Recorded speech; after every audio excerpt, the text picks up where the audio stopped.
What's going on, everybody? My name is Ned16, and welcome back to another episode of Let's Play Spongebob Squarepants Battle for Bikini Bottom. In the last episode, we entered the final world of this game, SpongeBob's Dream, and we are basically reenacting the Sleepy Time episode. We entered SpongeBob's Dream and are entering everyone else's dreams to complete their challenges.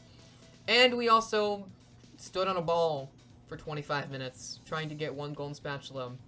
But we got it, and we came down here to Sandy's Dream and got the golden spatula in there as well. And in this episode, we're going to continue on from this platform, heading up to, seeing right up there, Squidward's Dream, and see what it has to offer us. Not waste any more time, let's just go right into it. So we have more of these blocks. However, this part's easy because it's just trampolines, and also there's a spatula on top of Squidward's house.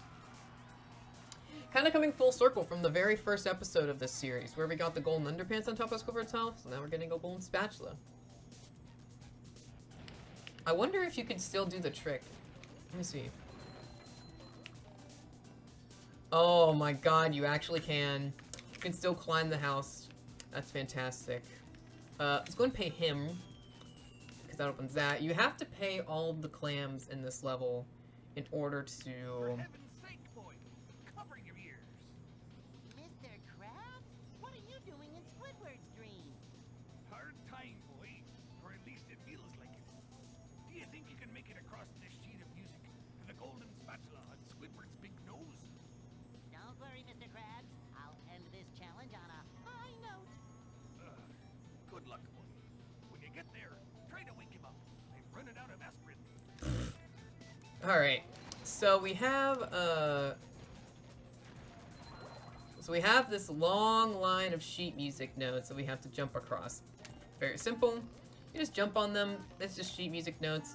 Just very simple. Very simple, because I messed the jump up.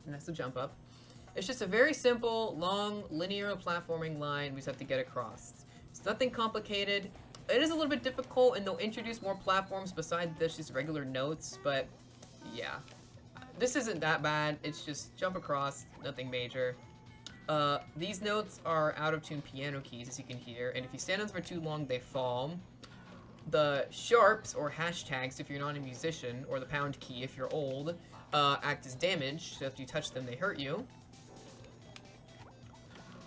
This mission makes a lot of use of using the bubble spin in midair to get more distance just to get more distance off of SpongeBob's jump. So you're gonna be using that quite a bit. Starting from this section, these platforms, the nodes are going to be moving.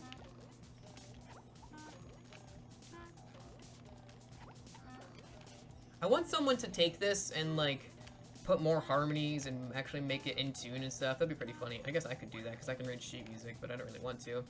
I totally made that jump. It's fine. There was a checkpoint there. The drums, any percussion, act as trampolines like so. Well, I don't have a ton to say about this. Tambourines move, these horns act as a set path. This is really self-explanatory, so because of that, I don't really have a lot to talk about here, so I'm gonna go and talk about something I've been meaning to talk about all Let's Play, that I've been waiting for a good opportunity to talk about, and I think right here in this mission is the best time to do it, just because we're going through this.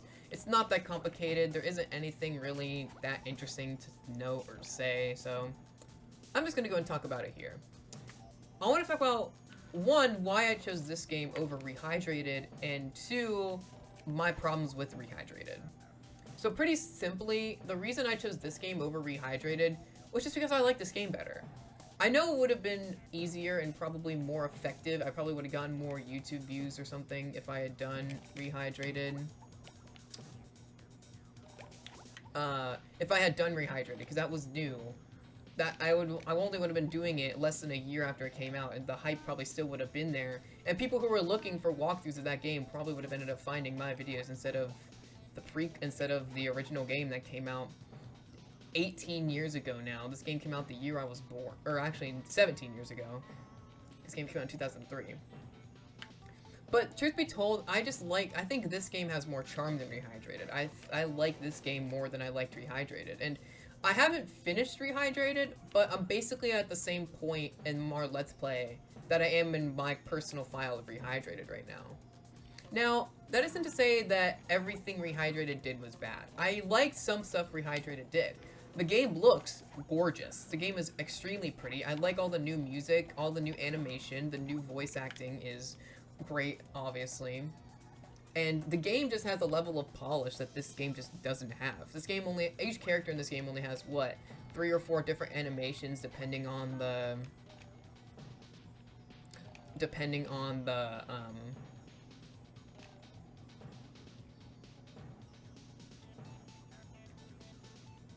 whoa, that sent me weird. Depending on the situation, depending on what the dialogue is. So the game has that level of polish that this game doesn't have, and for that, I really respect it. However, Rehydrated bothers me. And it bothers me because it didn't have to be the way it is. Now, keep in mind, everything I'm about to say is most likely a product of the fact that I'm playing the Nintendo Switch version. If I were playing this on, say, the PS4 or the Xbox One version, or even the PC version, these problems might not be these might not be problems, and this might just be a problem of the less running power, the less power of the Nintendo Switch. A really big problem I have with Rehydrated is the fact that functionally, it's actually not that well made. The game is extremely glitchy. This game I don't know how I landed. I don't know how I didn't land on that. This game has glitches too. We've been seeing a few of them. We've been seeing a few of them in this Let's Play, and I've been pointing them out and kind of poking fun at them. However, this game functions very well. It gets the job done. It gets the jobs it needs to done, and it does it just fine. There aren't any major issues that this game has functionally. Sure, you know, in the previous episode, we had the thing with Mr. Krabs and the prompt not coming up, and we've had SpongeBob, like, little graphical quirks, like SpongeBob's shoes not appearing at certain times, SpongeBob getting stuck on stuff, you know, weird momentum things, all that kind of stuff. And I think this is all pretty fine and good for this game, because I think those kinds of things add to the charm of this game. I think that's just kind of what makes this game what it is, you know?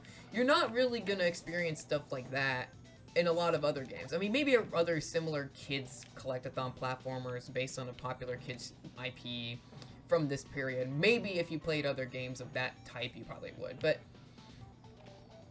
those kinds of graphical quirks are not things you're gonna experience very much just playing other games on its own. I think it's a big part of this game. And I think it adds to the charm of this game. I think it gives this game its quirk and its uniqueness, because I've talked about how much I love this game and how unique I think it is. So, having those little graphical bugs and audio quirks and all those little unique things, just all in all, just make this game just really, really special to me. And I don't know. Those are just all things that I think make this game really special.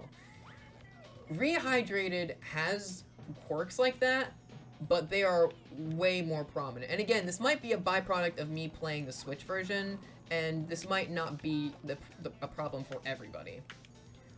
A really big problem that I had when I played through the game was the fact that there were some very serious graphical issues that I could not ignore. I normally don't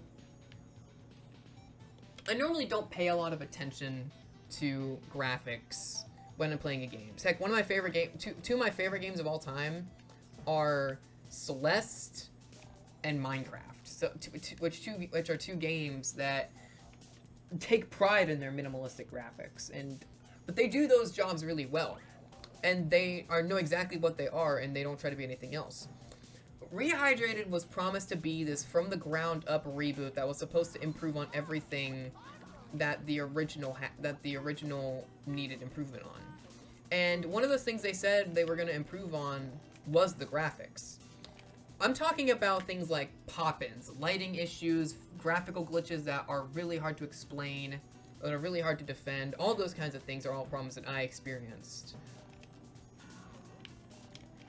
And honestly, I don't really consider it an upgrade. I think it might actually be worse graphically than this game, just because this game doesn't have those problems. This game was made with the systems it had in mind, and when you're playing this game, you don't have to worry about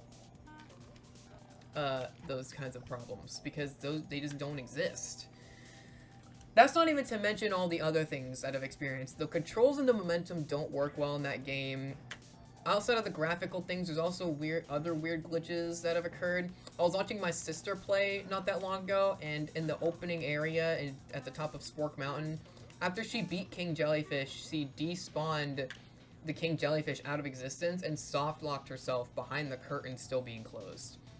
And it's just all kinds of stuff like that was just rampant throughout the game, and I don't know, like, it's really hard for me to defend stuff like that when it was supposed to be a graphical and physical improvement of one of my favorite games of all time, and when they do something like that to it, to where I consider it arguably worse than this game, it's really hard for me to defend something like that.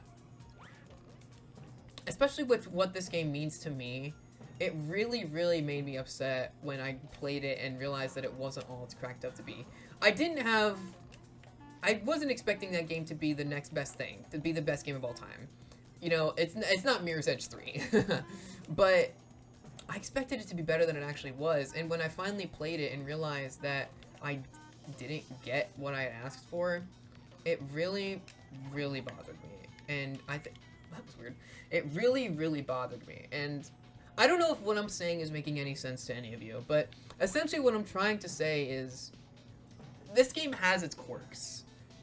And I think that's what makes this game what it is. I think that's why people keep coming back to this game. I think that's why speedrunners like this game so much, because you can mess with the physics engine, and you can make it fun, and you can bend it to your will with stuff like cruise boosting. And this game has its quirks and its flaws, and they make this game what it is. But I think when you promise something that's going to be a completely brand new experience, a complete and total upgrade from what it was previously, and you deliver a worse product, I think you take away from the magic of what makes this game so special. And that's pretty much all I had to say about that. So that's mainly the reason why I didn't choose Rehydrated over the original game, was because I did not think Rehydrated is special enough to warrant a Let's Play. Well, that's the entirety of Squidward's dream. That last section took me quite a few tries, as much as I didn't want to admit it. Now, let's hoist anchor and get out of here. As much as I didn't really want to admit it, that last area took me quite a while, but yeah, I hope you liked my little rant there, and yeah, that's all I really have to say. Well, we got through the entirety of Squidward's dream. This is going to be a pretty short episode, but the next episode's going to be pretty long, because the next stream is pretty difficult. So I'm going to go and end it off here, alright? In the next episode, we will be heading down to Mr. Krabs' dream and seeing what it has to offer for us. And maybe I won't rant for 10 minutes about why I don't like Spongebob SquarePants about Bikini Bottom Rehydrated. Thank you guys very much for watching. Guys, please like, comment, and subscribe for more content, and I'll see you guys then. Peace out.